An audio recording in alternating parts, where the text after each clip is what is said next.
Nós temos um grande problema permeando a nossa sociedade num todo: o descredenciamento, a perda da credibilidade. Isso é algo que não vem de hoje, já há algum tempo nós ouvimos e vemos a desconstrução da credibilidade de diversas instituições. Hoje, quando nós olhamos para a instituição política partidária, nós olhamos com um descrédito imenso. E alguns de nós chegamos ao extremo de dizer que não há sequer um político honesto. Sabemos que isso não é verdade. Provavelmente ainda existe muitos, mas nós não sabemos onde eles estão.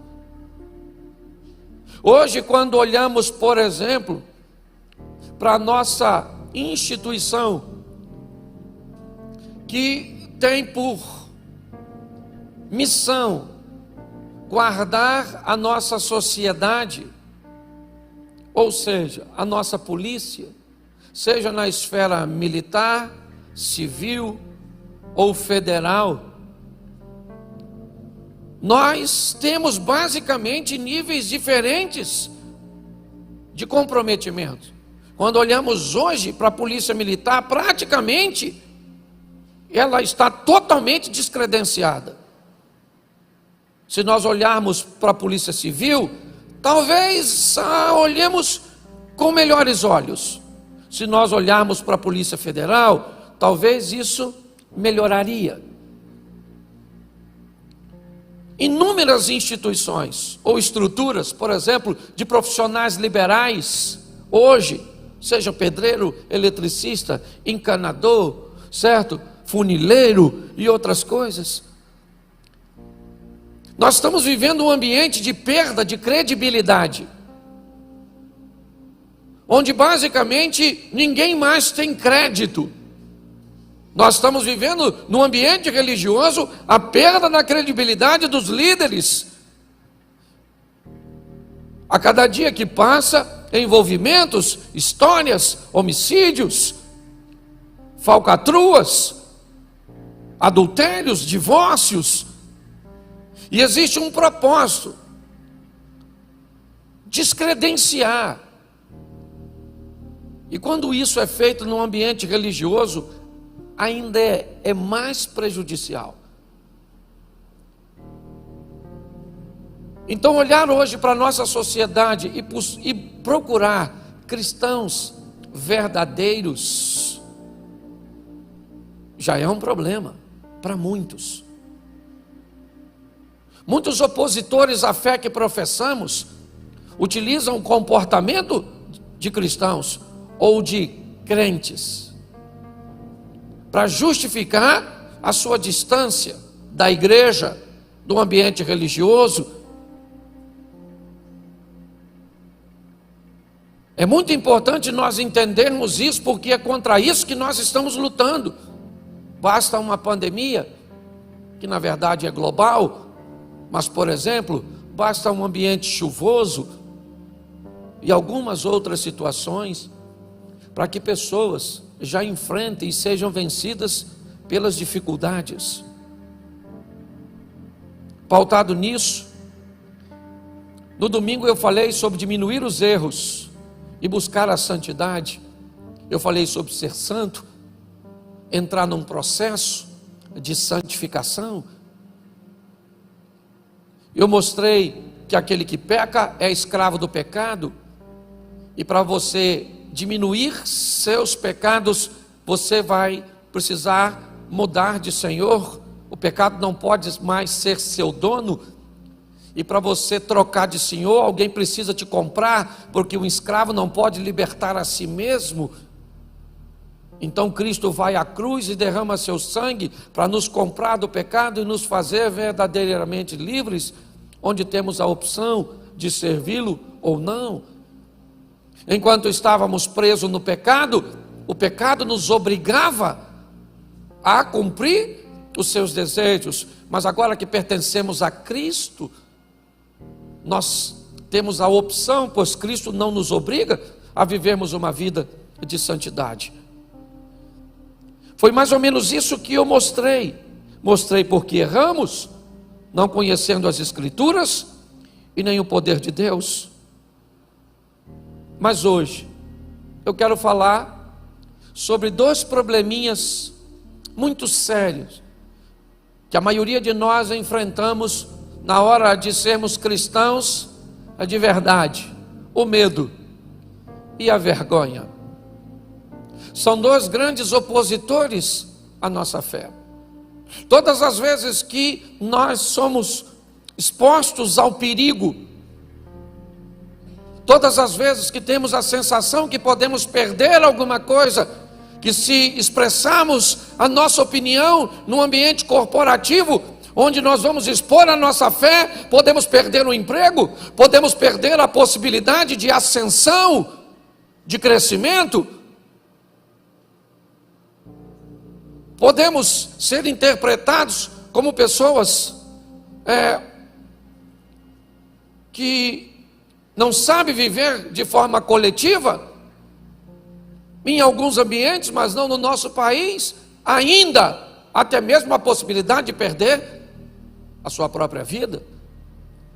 Eu tenho vídeo no meu celular de duas mulheres indo com seus filhos, crianças que não tinham mais de 3 ou 4 anos,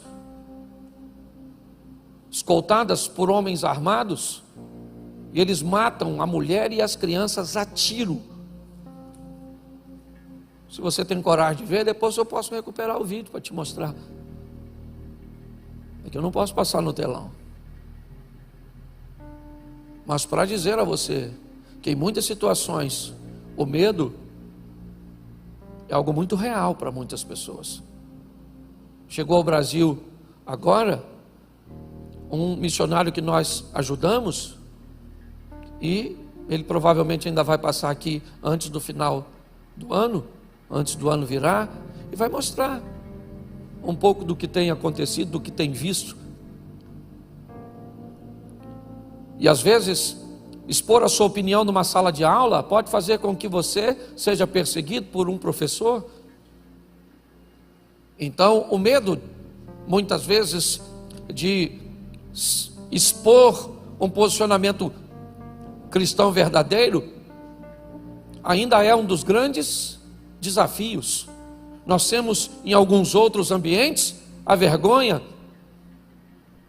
para não ser feito motivo de chacota, para que não façam brincadeirinhas, para que não te exponha. Muitas vezes você opta a não dizer na escola, a não dizer no meio dos seus amigos, a esconder de algumas pessoas porque você se envergonha. É um grande desafio. O ambiente que nós estamos vivendo é cada vez mais desafiador. Por muitas vezes nós nos sentimos como Elias, e é só isso que eu quero conversar com vocês em poucos minutos, mas eu preciso ler 3 versículos narrados por um dos maiores profetas do Velho Testamento. Um homem extremamente corajoso, um homem que viveu coisas extraordinárias ao lado de Deus. Mas eu preciso que você leia, coloque para mim, primeiro livro dos Reis, capítulo 18, verso 22. Capítulo 18, verso 22, primeiro livro dos Reis. Então disse Elias ao povo: só eu fiquei por profeta do Senhor, e os profetas de Baal são 450 homens. Capítulo 19, verso 10.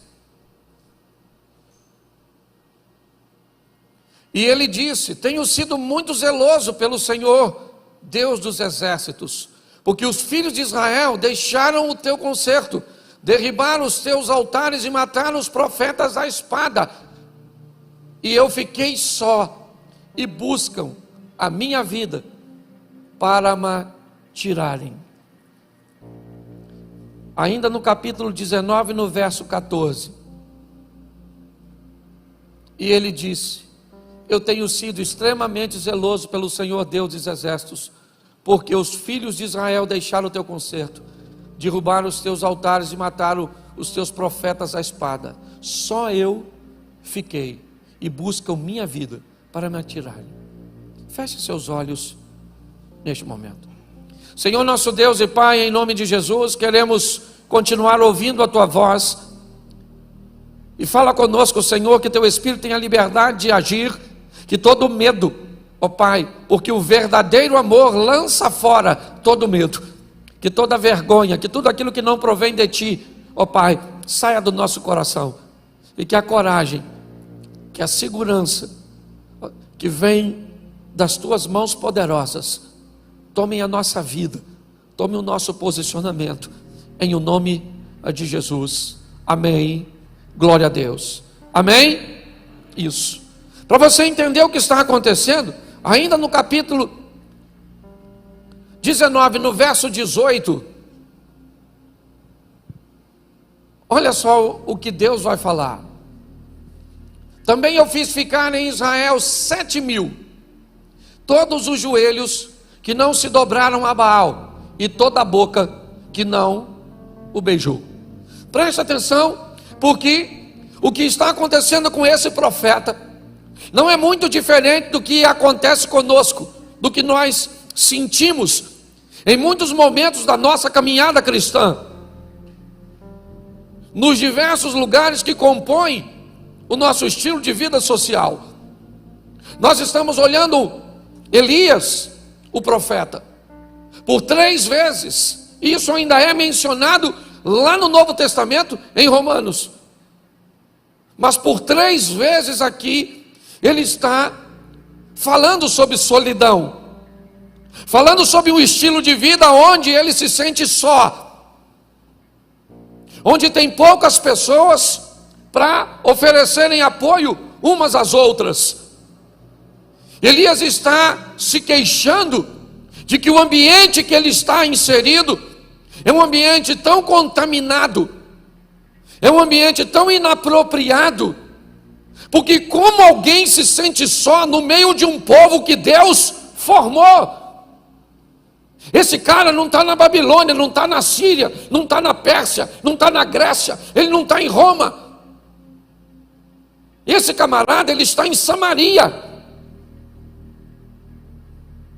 É importante nós entendermos isso. Esse é o território do povo de Deus.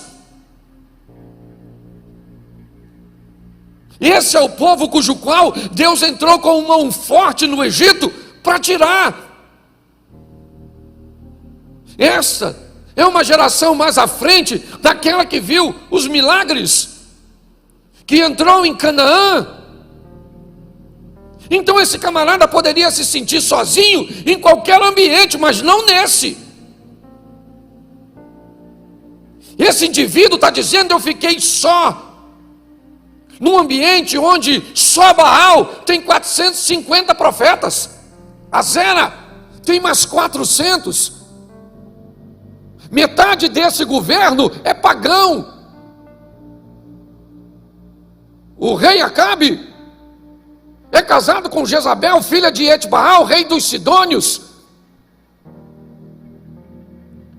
O que nós estamos olhando é um ambiente totalmente hostil, inóspito, inadequado, que tem por propósito acovardar as pessoas, matarem os profetas, e aqui matarem no sentido literal. Hoje, o propósito também é matar, destruir a nossa fé, a certeza da vitória que Deus nos promete.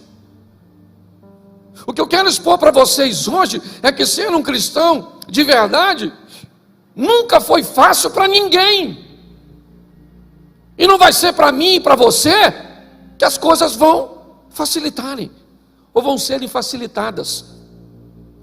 Nós vamos precisar de postura e de posicionamentos, porque muitas vezes você vai olhar para a sua casa e vai se sentir sozinho. Por muitas vezes você vai olhar na sua família e você vai se sentir só. No seu casamento, você lutando sozinha. Pelos seus filhos, você luta sozinha. Por sua vida profissional, você luta sozinha. Você está recheado de pessoas, rodeado de pessoas, perto de você, mas que não estão comprometidas com o mesmo propósito. E pior, você vem para uma igreja, um ambiente onde você esperaria que todos que estivessem aqui estivessem intencionados em se relacionar com Deus de verdade, e você começa a descobrir que não é bem assim, que tem joio no meio do trigo, que tem cabrito no meio das ovelhas, porque não é fácil. Mas nós precisamos pegar exemplos, porque Elias disse: eu fiquei só 3 vezes, mas no verso 18 Deus falou assim: Elias, deixa eu falar uma coisa para você, eu conservei 7.000, o cara estava achando que era a última bolacha do pacote, e Deus está dizendo para ele: 7.000 eu separei, que não dobraram os joelhos, nem beijaram a Baal. Eu quero te dar uma notícia: por mais difícil que seja, e por mais solitário que pareça, você não está sozinho. Tem muita gente que está levando Deus a sério. Tem muita gente que ainda está na igreja levando Deus a sério. O que você precisa é ser, em todos os ambientes onde estiver, um pouco mais criterioso e seletivo, para observar um pouco mais de perto as pessoas. Porque se você não fizer assim, inevitavelmente, já você vai descredenciar a igreja. É você que vai tirar a credencial da igreja. Por isso que muitas pessoas hoje optam por ser cristãs dentro da sua própria casa. Eu não preciso estar na igreja. Mas por que, cara? Se a igreja é um ambiente tão legal, mas não foi legal para mim. Minhas experiências foram ruins. Então eu preciso mostrar a você rapidinho histórias facílimas, exemplos simples, fáceis de entender. Eu não vou nem mais mexer no texto ou nos textos para ganharmos tempo, mas preste atenção.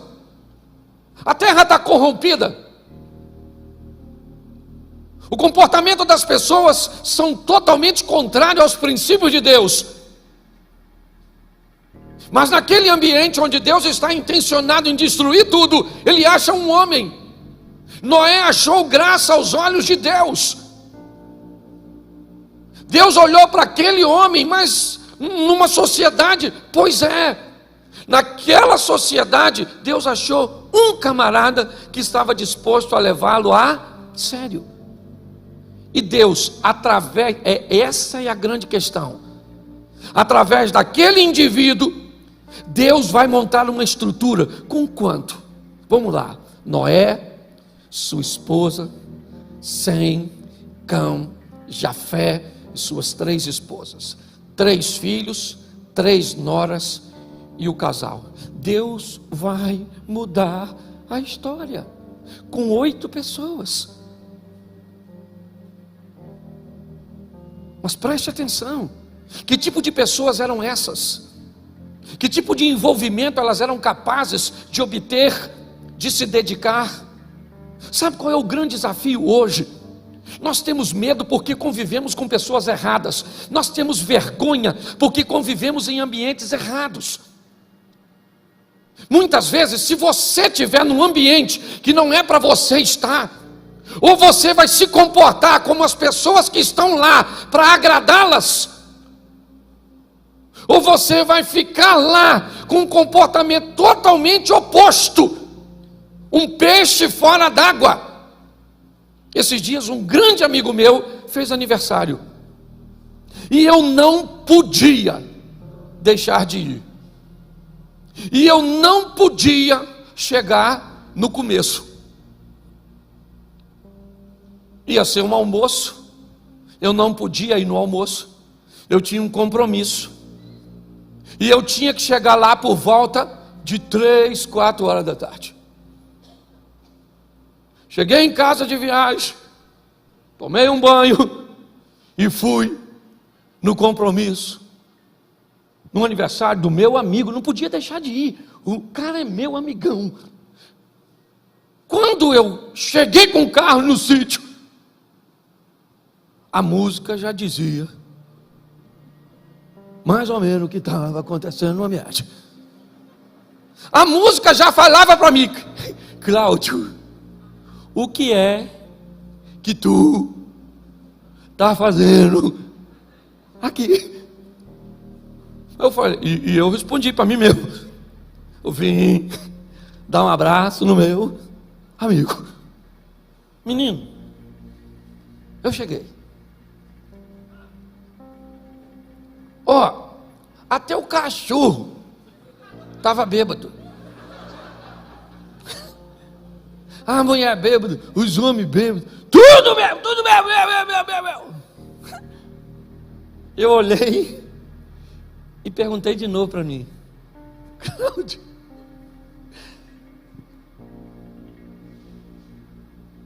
aí vem a turma da foto. Aí é que é maneiro. Didi, uma foto aí comigo? Aí eu tinha umas 50.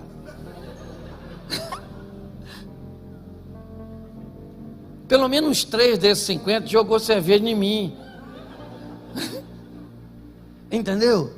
Aí tinha umas donas meio bagunçadas, olhando para mim esquisito.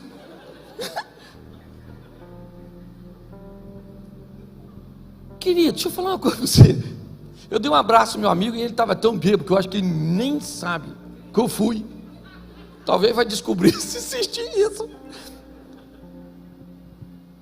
Aí eu cumprimentei, dei um abraço, comi um pedaço de carne, fiz aquela. Fiquei uns 30, 40 minutos, onde a maior parte foi de foto. E aí eu pergunto quantas pessoas viram aquelas fotos e devia perguntar: o que é que o pastor Cláudio está fazendo num ambiente desse? Sabe por que às vezes nós não conseguimos ser santos? Profeta Isaías, capítulo 5 a 6, certo? No ano em que morreu o rei Uzias, eu vi o Senhor assentado sobre um alto e sublime trono. A orla do seu manto enchia todo o templo. Os serafins estavam acima dele, cada um deles tinha 6 asas, com 2 cobriu o seu rosto, com 2 cobriu os seus pés, e com 2 voavam e clamavam: Santo, Santo, Santo é o Senhor dos exércitos, toda a terra está cheia da sua glória. Então os umbrais das portas se estremeceram com a voz do que clamava, e a casa se encheu de fumaça, e disse eu: ai de mim, que sou um homem de lábios impuros. Por quê? Porque habito no meio de um povo de impuros lábios. Ele disse: eu me tornei alguém de lábios impuros, porque comecei a conviver com gente que não deveria conviver. Mas às vezes para sermos agradáveis, sim, às vezes para sermos politicamente corretos. Esses dias um cara falou assim: pastor, vou falar uma coisa para o senhor, já falei isso aqui. Ó, pastor, vai ter uma festa lá em casa, e eu tenho um montão de parente assim, ó, que não é cristão, pastor, até gosta muito do senhor. E aí, pastor, se não tiver uma manguaça, eles não vão. Entendeu? São gente boa, mas bebe. E eu estou querendo assim fazer uma festa. E olha só, pastor, eu queria que o senhor me autorizasse.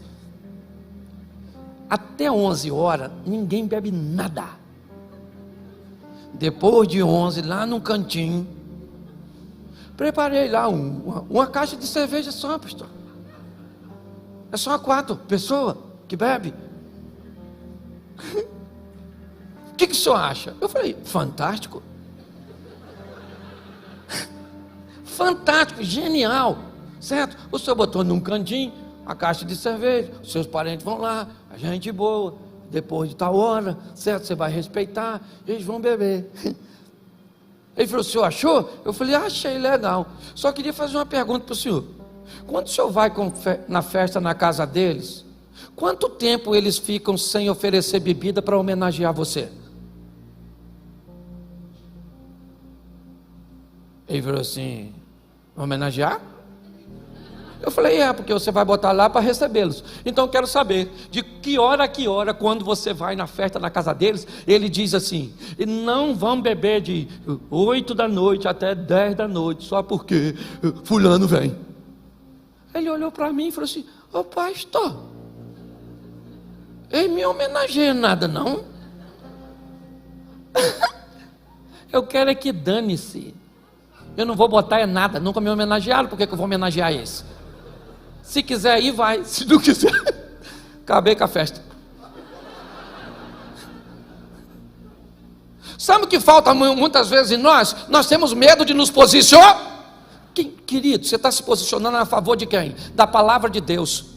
Você está entendendo? Quem vai garantir esse negócio é Deus. Você só tem que entender que não vai ter muita gente. É pouca gente. Pare de querer ser ovacionado por uma multidão, porque não vai rolar, querido. O mundo jaz no maligno, entendeu? Então, se você vai agir certo, não espere bandeiras. Não. O negócio que vem é perseguição. Então é pouca gente.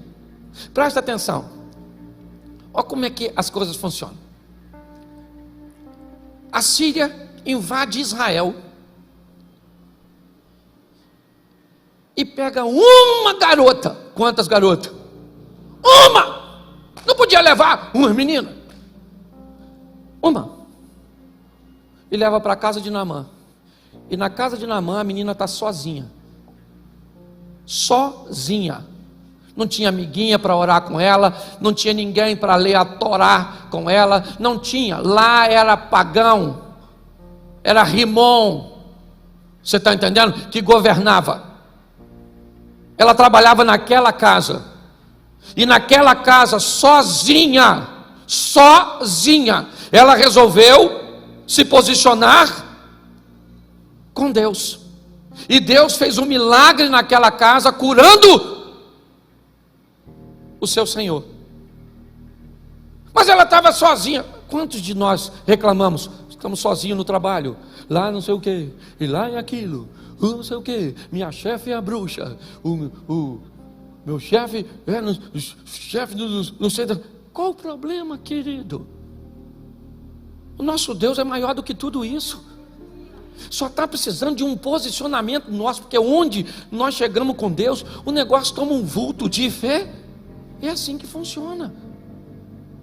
Mas nós precisamos ter coragem e entendermos que um cristão verdadeiro, ele não precisa estar na igreja e no meio de crente para ser cristão.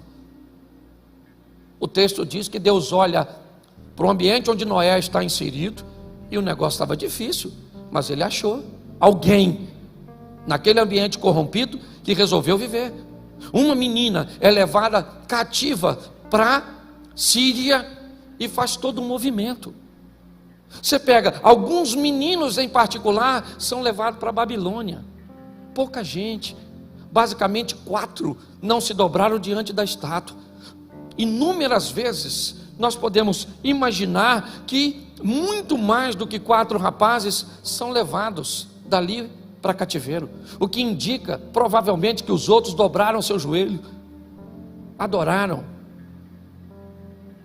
Mas aqueles rapazes resolveram se posicionar.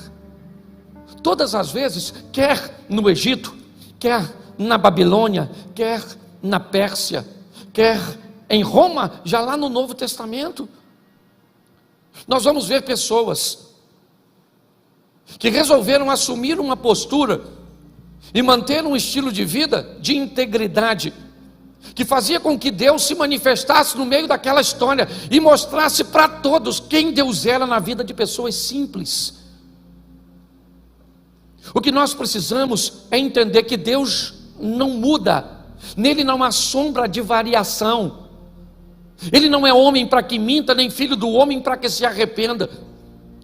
O que está acontecendo não é que Deus não age, é que nossas ações não viabilizam o milagre que precisa acontecer. Está na hora de nós assumirmos um compromisso com Deus. Uma postura que diga: que estilo vai ser meu casamento? Que estilo, perdão, como vai ser meus negócios? Como é que é a minha caminhada de fé? Ninguém é bobo, gente. Ninguém é bobo. Todo mundo sabe como funcionam as coisas. Vocês estão aqui caminhando comigo, mas está todo mundo de olho em mim. Nas pessoas que sobem aqui. Muitas vezes eu sofro pelo mau comportamento de pessoas que sobem aqui, mas que não tratam bem suas esposas, que vivem debaixo de uma hipocrisia, de que não pagam os outros, e que não vive assim, não vive assim, e pessoas que caminham conosco, porque está todo mundo de olho na gente. Se você pensa que envergonhar a igreja é o pior, não, é envergonhar o Senhor. Está na hora de nós sermos crentes de verdade, de nos posicionarmos para mudar a história da nossa nação, para mudar a história da igreja. Nós estamos precisando viver isso. Ah, pastor, mas é um ambiente desafiador, com poucas pessoas? Sim, isso é uma grande verdade, mas é possível. E o que isso pode fazer na minha e na sua vida? Criar um ambiente extraordinário de milagres, de resultados extraordinários. Eu não tenho nenhum problema com pessoas que vêm em busca de soluções materiais para a sua vida. Não, nosso Deus é misericordioso, Ele é dono do ouro e da prata, Ele abre portas onde portas não existem, Ele abre janelas dos céus, Ele é um Deus provedor, é o Jirê, Ele é o Rafá, Ele cura, Ele é o Deus de paz, e tudo isso é verdade.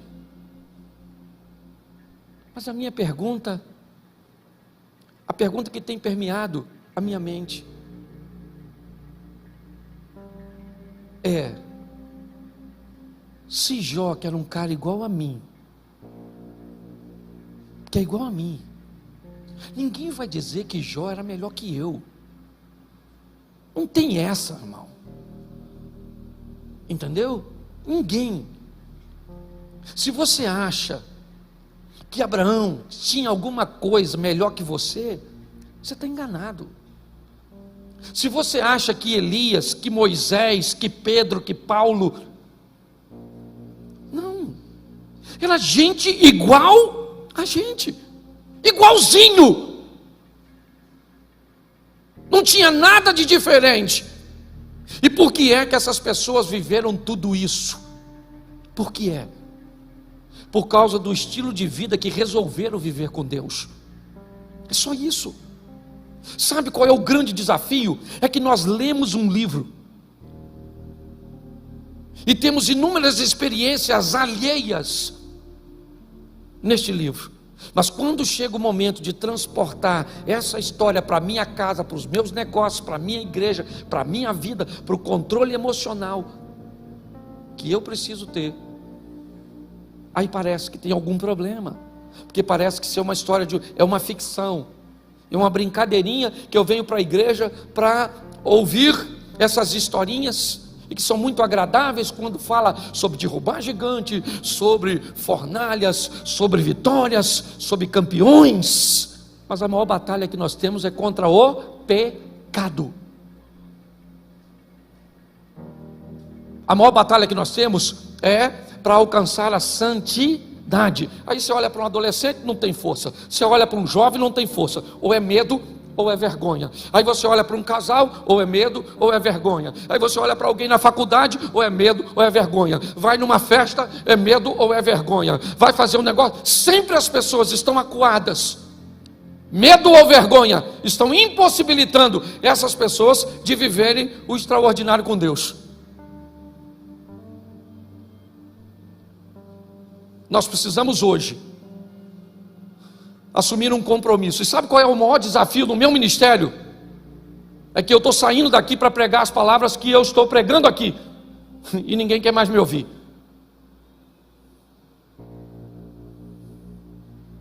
Eu tenho provado isso em alguns lugares por onde tenho passado. Foi só eu parar de ser engraçadinho, de contar uma historinha engraçada, e eu já virei um cara chato. E eu falei isso com Deus. Falei, Senhor, pô, estou a fim de botar o povo para cima, contar uma historinha. E não está rolando mais. Você sabe por quê? Porque nós estamos em última hora. Jesus está voltando. E antes da gente ir embora, Ele está querendo nos dar uma oportunidade de vivermos o extraordinário. Você tem que sair daqui, querido, para pegar seu casamento e botar ele assim. Mas pensa naquele casamento que sua mulher vai olhar para você e vai falar assim: caraca, maluco, menino, o que foi? Você nasceu de novo? Que homem é você? Que isso? Vou botar até mais 3 alianças? Hã? É seu marido olhar para a senhora e dizer: pastor, Jesus está voltando mesmo. A mulher está cara, parou de brigar.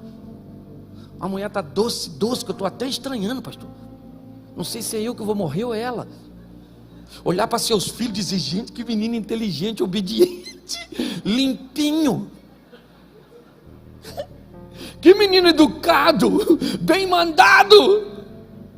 Que sogra é essa, Jesus? Onde estava essa mulher que eu não vi? Que mulher extraordinária, isso tinha que ser minha mãe. Não era a mãe da minha mulher. Hã? Pensa. As pessoas olharem seu patrão, seu chefe, e dizer que quem é você? De onde você veio, rapaz? Chegando no horário, proativo, alta produtividade. Mas sabe o que acontece? A gente chega, a pessoa olha e diz assim: aí ó, chegou. Seu pai chegou, menino. A paz acabou. Os meninos estão aí? Tá, por isso que está tudo bagunçado desse jeito. Sua mãe está aí, não está? Pare para pensar. Está na hora de nós vivemos o incrível, o extraordinário. Sei que tem pouca gente. Esse montão de gente que está aqui ouvindo, e até tem muito mais talvez na internet, se é que não saíram, uma maioria quando me ouviram falar, porque o assunto não é tão interessante. Pergunto eu, dá para ser cristão de verdade? A pergunta é essa: dá para ser? Dá para fugir do pecado? Dá para olhar e vai dizer: quem olhar para mim vai ver Deus na minha vida? Você sabe o orgulho que eu tenho desse negócio? Eu estou chegando em casa cansado, um camarada parou, abordou minha mulher lá em casa, quando eu estava chegando hoje. Um caminhão, e eu doido para entrar em casa. Minha mulher falou: quer falar com você. Eu falei: quer entregar alguma coisa? Não sei, quer falar contigo. Aí eu abri o portão: oi, pastor, nossa, estou tão feliz de ver o senhor. O cara quase chorou. 2 homens desceu do caminhão para tirar foto comigo, me abraçou, falou da importância das palavras que a mulher dele ouviu, que ele ouviu. Ele foi embora. Eu falei: Senhor, que maneiro. E eu nem queria atender o moço. Então deixa eu falar uma coisa para você, certo? O que falam de você quando você não está perto? Não precisa falar não. Hã?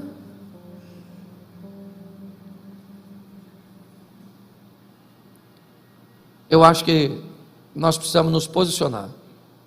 Cristãos de verdade, cristãos verdadeiros, eles têm medo, sim ou não?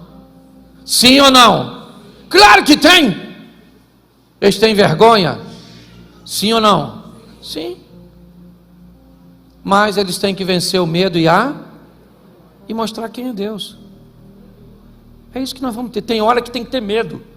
Esté está lá diante de um problemão, e ela está com medo, porque a vida dela está em jogo. Se ela aparece perante o rei não recebê-la com um cetro, ela pode morrer. Ela está amedrontada, mas é o povo de Deus que está em risco, mas ela tem medo mesmo assim. Então seu tio a encoraja e diz: quem sabe não foi para este momento que Deus colocou você onde você está. Ela então se posicionou e o milagre aconteceu. Deus está esperando só você entrar dentro daquela casa sua, no meio daqueles amigos seus, e dizer: se continuar mandando essas fotinhas no grupo, eu saio. Não vou sair. Porque onde eu vou arrumar outro amigo? No inferno. Lá tem. Entendeu? Assim de amigo. Não vou, acabou. Esse tipo de negócio não vou fazer. Mas eu tenho que fazer, porque se eu não fizer, eu não vou fazer, querido. É contrário aos meus princípios, é contrário aos meus valores. Mas se eu não fizer, eu vou levar prejuízo. Eu posso acontecer isso, acontecer aquilo. Bom, se você vai viver com Deus e acha que para agradar a homens você vai ter portas abertas, porque Deus não é capaz de abrir portas que homens fecham, você não sabe quem é Deus. Se você não é capaz de entender que uma mudança sua, obedecendo a Deus, pode pegar o coração do teu filho, do teu marido, pode pegar aquela enfermidade que tem matado tanta gente e fazer com que o milagre aconteça dentro da sua casa, você não sabe quem é Deus. Está na hora de tomarmos a responsabilidade e mostrar para essas pessoas, porque a mídia e essa estrutura estão tentando descredenciar a igreja,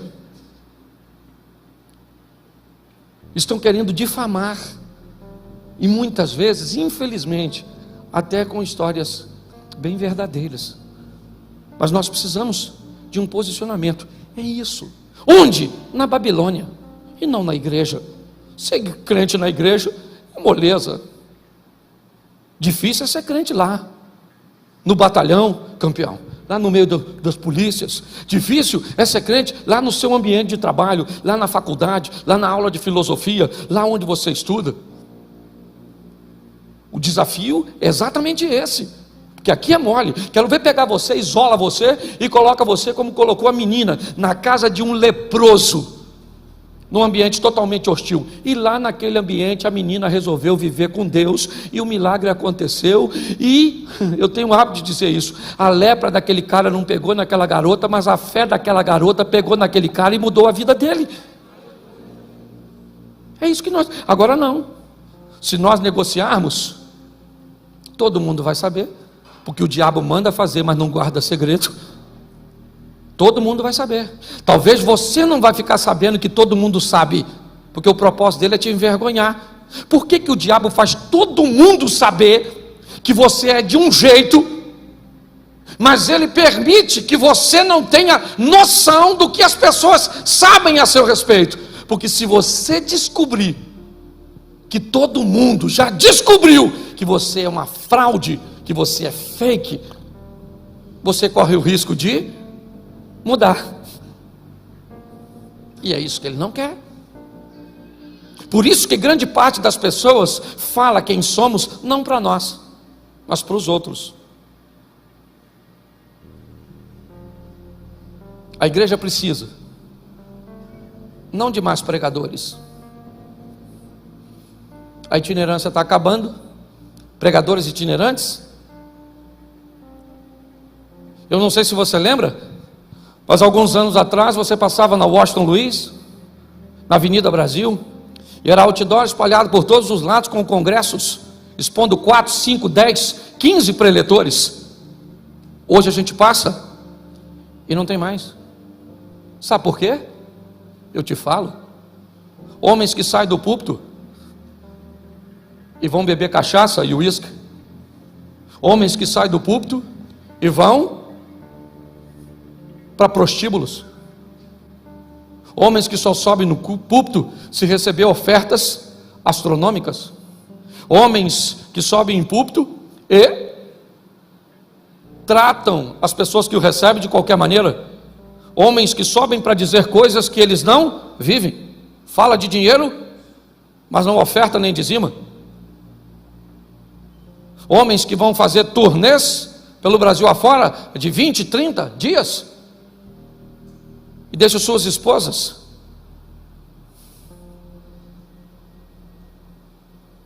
Pastor, tem tudo isso? Tem. Mas tem muita gente séria, comprometida com Deus, que sai do joelho para o altar, que não cobra R$1 para pregar, que trata todo mundo bem, que não é um profissional do púlpito, mas é um ministro do evangelho verdadeiro. Mas pasmem vocês, por causa desse grupo, o ministério itinerante, e eu posso dizer para você, hoje não sou mais o primeiro a nível de mais convites, mas já cheguei a receber, no auge do meu ministério, mais de 150 convites por dia, para pregar no Brasil e fora do Brasil. Abner caminha um pouco e sabe do que eu estou falando. E sabe o que é isso? Uma instituição sendo descredenciada por um grupo.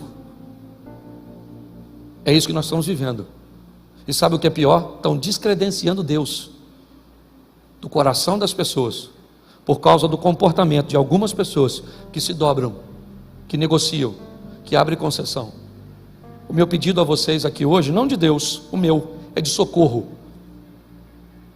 É de socorro. Porque o que estamos precisando são pessoas que sejam enviadas, saiam daqui agora. Porque eu estou falando aqui 300 pessoas, 400, talvez. Mas se cada um de nós sairmos daqui para mostrarmos para as pessoas que estão ao nosso redor quem é o nosso Deus, esse jogo vai virar. Esse jogo vai virar. E aí uma carta, ou melhor, um texto escrito, e eu fecho aqui.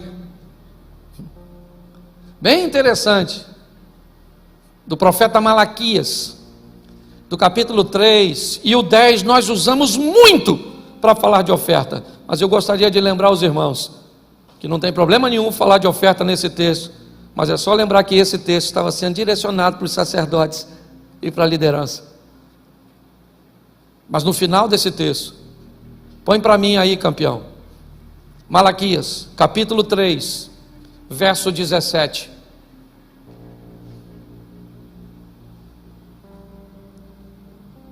E eles serão meus, diz o Senhor dos exércitos, naquele dia que farei, eles serão meus, diz o Senhor dos exércitos, naquele dia que farei, serão para mim particular tesouro, poupa-lo-eis como um homem poupa o seu, ou o seu filho que o, verso seguinte, então, vereis outra vez a diferença entre o justo e o ímpio, entre o que serve a Deus e o que não serve. Deus não vai tolerar. E Ele pede de mim e de você uma mudança de postura. Isso tem ardido no meu coração. E pode ter certeza que aquilo que eu prego aqui, em primeiro lugar, eu procuro aplicar na minha vida.